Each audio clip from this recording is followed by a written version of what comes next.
देश भर में पद्म पुरस्कारों का ऐलान हुआ है और उड़ीसा में 4 लोगों को पद्म पुरस्कार मिलेंगे। कला के क्षेत्र में जिन्हें पद्म पुरस्कार मिलेगा वो मेरे साथ मौजूद हैं। सीधे उनसे बातचीत करेंगे। अद्वैत गणनायक नाम है इनका और कला के क्षेत्र में इन्हें पद्म पुरस्कार मिला है। सबसे पहले सर स्वागत करूंगा मैं आपका न्यूज़ नेशन में।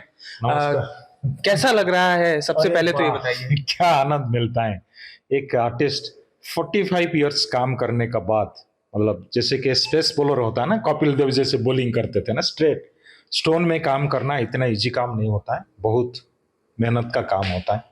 तो उसका बाद जब आपको इस तरह का सम्मान मिलता है, पूरा देशवासी का आशीर्वाद मिलता है, तो इसमें आनंद क्या, मतलब उसका लैंग्वेज में आप बता नहीं सकते किस तरह का मिलता है कि उसको, मतलब सब कुछ है वो यार कंधे में बहुत भारी चीज लगता है कि नहीं यार भाई, देश, हम कला के क्षेत्र में काम करते हैं और वो आनंद को हम कैसे, एक्चुअली एनर्जी मिल जाता है एक आर्टिस्ट को जब इस तरह का सम्मान मिलता है, बहुत बड़ा एनर्जी मिलता है और काम करने के लिए बहुत प्रोत्साहित करता है और आगे देश, मतलब मेरा सारी स्कल्पचर आप देखेंगे, ज्यादातर मैं पब्लिक के लिए स्कल्पचर करता हूँ।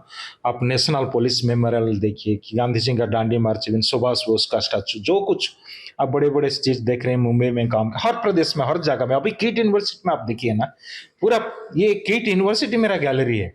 तो ये खुशी में इतना, एक्चुअली वो काम का बारे में सोचना और उसको आगे लेने के लिए बहुत कुछ ताकत मिलता है। और शायद ये उड़ीसा में पहली बार इस तरह का, मतलब जितना स्कल्पचर, जो कॉन्टेम्पररी आर्ट जिसको स्कल्पचर बोलते हैं, उसमें पद्मश्री मिला है, ये बहुत। जब आपके नाम की घोषणा हुई तब आप क्या कर रहे थे? आपको कैसे पता चला कि आपका नाम पद्म पुरस्कारों की लिस्ट में आया है? कैसा लगा? मैं तो, मेरा व्हाट्सएप में था बहुत बच्चे का साथ का, क्योंकि काफी आर्टिस्ट को लेकर इंटरेक्ट कर रहा था, ड्राइंग स्केच जो बनाता था उस टाइम।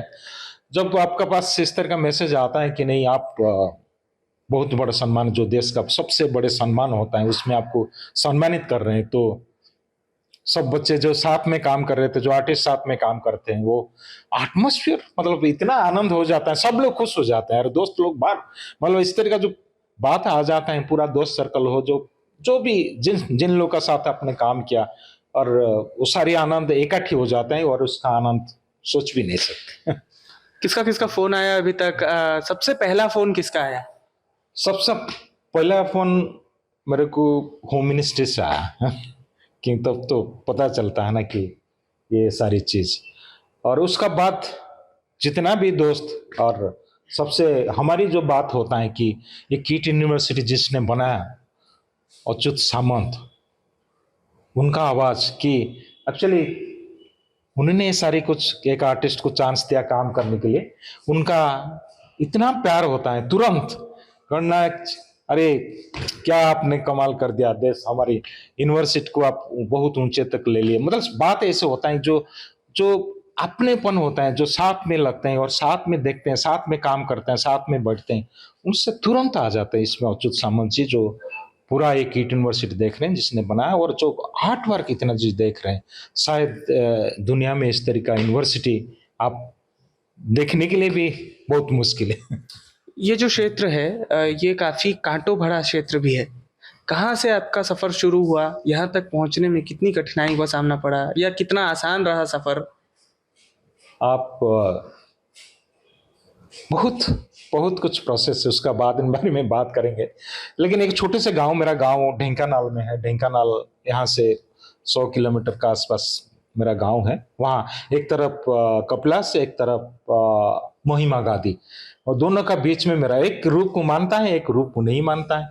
वहां से शुरू होता है, गांव से शुरू होता है, और धीरे धीरे, उस टाइम पता नहीं था एक आर्ट का फील्ड होता है, गांव का बच्चे को क्या पता होता है, धीरे धीरे साइंस पढ़ते हैं, फिर साइंस में वो ड्राइंग वगैरह होता है, फिर आर्ट कॉलेज का नजर आता है, आर्ट कॉलेज में पढ़ाई करते हैं, फिर यहाँ से भुवनेश्वर, ढेंकानाल से भुवनेश्वर, भुवनेश्वर दिल्ली आर्ट कॉलेज, दिल्ली से लंदन में पढ़ाई करना, slate school of fine art में, फिर धीरे धीरे वो इतना आगे एरिया में रिसर्च जैसा काम करना, और धीरे धीरे फिर वापस आना, और आपने डांडी मार्च बनाया, और एक प्रोसेस बहुत लंबा है। लेकिन प्रोसेस में मैं एंजॉय, बहुत स्ट्रगल होता है, लेकिन मैं एंजॉय करता हूँ उसको, एक फॉर्म में डालता हूँ, जैसे रिवर जैसा है ना, रास्ता में कुछ भी चीज आए वो रास्ता निकाल लेता है और टारगेट रहता है मेरे को समुद्र में मिलना है, जो आज वो समुद्र में मिल रहा हूँ, तो यही रिजल्ट।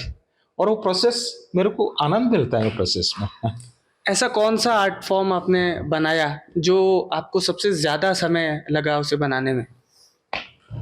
अब मेरे को ज्यादा समय लगा गांधी जी का डांडी मार्च बनाने के लिए। वो राजघाट में कभी आप देखेंगे 3 साल लगा, एक पीस में काम कर रहा था और पागल जैसा में काम कर रहा था। उस टाइम वापस आया था लंदन से और वो काम कर रहा था, करीब 200 टन 250 टन का एक पत्थर है उसका साथ काम करना, और 3 साल कंटिन्यू।